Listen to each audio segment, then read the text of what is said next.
하하, 할로. 안녕하세요, 하카dem입니다.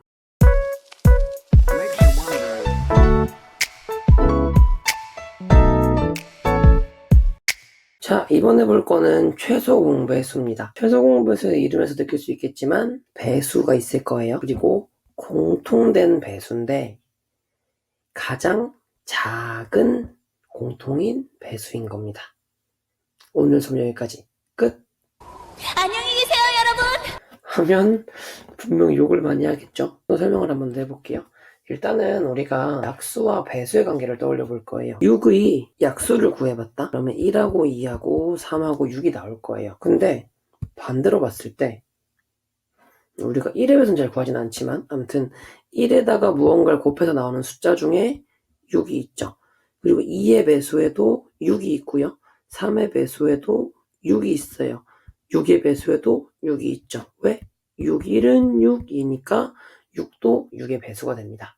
즉 약수와 배수는 서로 약간 반대 관계라고 이해하시면 편할 것 같아요. 자, 그래서 우리가 저번에 약수 배웠을 때 했던 것처럼 소인수 한 개에 대한 걸 복습해 볼 거예요. 무슨 얘기냐면 2의 약수는 1하고 2야. 그 다음 2제곱의 약수는 1하고 2하고 2의 제곱이고 2의 세제곱의 약수는 1하고 2하고 2의 제곱하고 2의 세제곱이야. 그다음 2의 4제곱의 약수는 1하고 2하고 2의 제곱하고 2의 세제곱하고 2의 4제곱이야. 이렇게 많이 했기 때문에 기억이 나야 됩니다. 지금 여러분들은 뭐 더 많은 문제를 푼 친구도 있겠지만 일단은 각각의 소인수에 대한 이해를 먼저 해야 돼요. 자, 우리 이제 약수의 반대인 배수 이쪽으로 볼 거고 이쪽으로 볼 거고 이쪽으로 볼 거고 이쪽으로 볼 거예요. 가장 작은 소인수가 될 수 있는, 즉 가장 작은 소수인 2의 눈빛으로, 2의 마음으로 들여다볼 거예요. 그럼 2의 배수에는 2가 있죠. 그리고 2의 배수에는 2의 제곱도 있어요. 2의 배수에는 2의 세제곱도 있고요. 2의 배수에는 2의 대제곱도 있습니다. 되게 쉬워요. 자, 2의 배수에는 2도 있고요. 2의 제곱도 있고요. 2의 세제곱도 있고요. 2의 대제곱도 있어요. 물론 예전에 배웠던 2의 배수에는 2도 있고 4도 있고 6도 있고 8도 있고 10도 있어요. 여러분 혹시 옛날 거 너무 대충 공부해가지고 이게 똑같다고 생각하는 거 아니죠? 이렇게 생각하시는 분들은 앞을 다시 복습하셔야 돼요. 위에 있는 건 8이고 얘는 8이고 얘는 6이랑 똑같지 않습니다.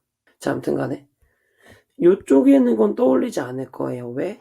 우리가 새로운 거를 배우는 과정이니까. 즉 소인수분해로 최소공배수를 구할 때는 지금 적혀있는 요 개념만 이해하시면 쉽게 구할 수가 있어요. 그럼 당연히 3의 배수에는 3, 3제곱, 3의 세제곱, 3의 4제곱 따위의 것들이 존재할 수 있겠죠.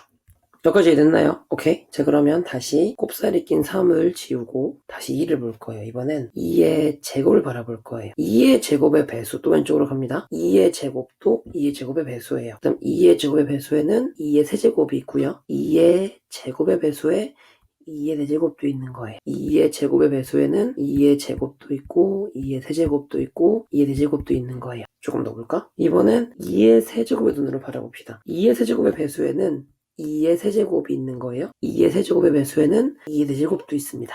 이쯤 되면 뭐 거의 따라올 수 있었으면 좋겠는데 이렇게 된다는 얘기예요. 그럼 무슨 얘기야? 다음 거는 계산 안 해봐도 뭐 2의 10제곱이 있어. 그럼 이거의 배수를 구하면 이건 지금 다 배수 구하는 거예요. 배수.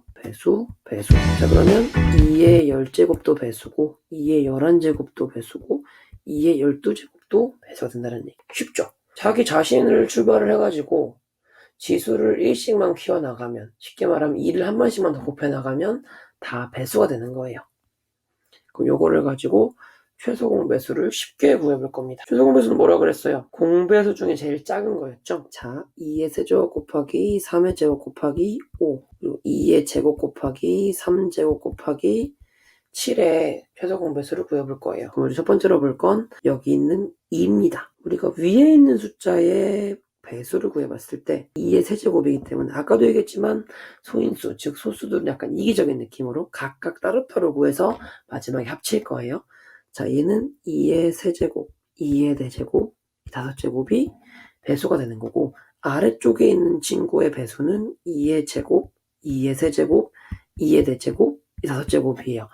그러면 위에 있는 배수와 아래에 있는 배수에서 공통이면서 가장 작은 건 누구야? 그렇지. 2의 세제곱이에요.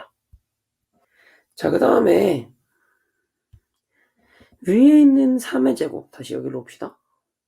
여기 3의 제곱, 3의 제곱이 있어요. 그러면 위에 있는 3의 제곱의 배수는 3의 제곱, 3의 세제곱 이렇게 될 거고, 아래에 있는 것도 3의 제곱, 3의 세제곱 같은 것들이 되겠죠. 그럼 뭐 아예 똑같으니까 공통된 배수는 당연히 3의 제곱이 가장 작은 놈일 겁니다. 그 다음에 5를 볼 거예요. 5. 그럼 5의 배수는 5, 5의 제곱, 5의 세제곱 이렇게 되겠죠. 근데 이쪽에 아무것도 없잖아. 우리가 1이 있다고 가정을 한번 해볼게요. 1에다가 5를 곱하면 5가 나와요, 안 나와요? 맞아요, 나와요. 그래서 우린 여기에 5도 있다고 가정합니다. 그리고 마지막으로 7이 있는데 이 7도 마찬가지로 위에 숫자에 1이 있다고 떠올려 보시면 여기에 7을 곱하면 바로 7이 나오겠죠. 고로 두 개가 겹치면서 가장 작은 배수가 7인 거예요. 바로 이 숫자가 이 두 수의 최소 공배수가 됩니다. 이렇게 어마어마하게 큰 숫자를 막 구해보세요, 열심히 하세요 이런 느낌이 아니라 여러분들이 소인수를 가지고 소인수의 곱만을 가지고 새로운 관계를 형성하는 느낌을 느껴보시면 돼요. 최소공배수 할만했나요? 일단 이론 수업은 여기까지 할 거고요. 문제풀이를 많이 해주고 싶은데 교과서에 있는 문제를 그대로 풀어주면 그 저작권에 걸린다고 하더라고요. 일단 문제는 개별적으로 풀고 풀이를 조금 더 쉽게 볼 수 있도록 조금 더 노력해 보겠습니다. 오늘 여기까지 할게요. 수고했습니다.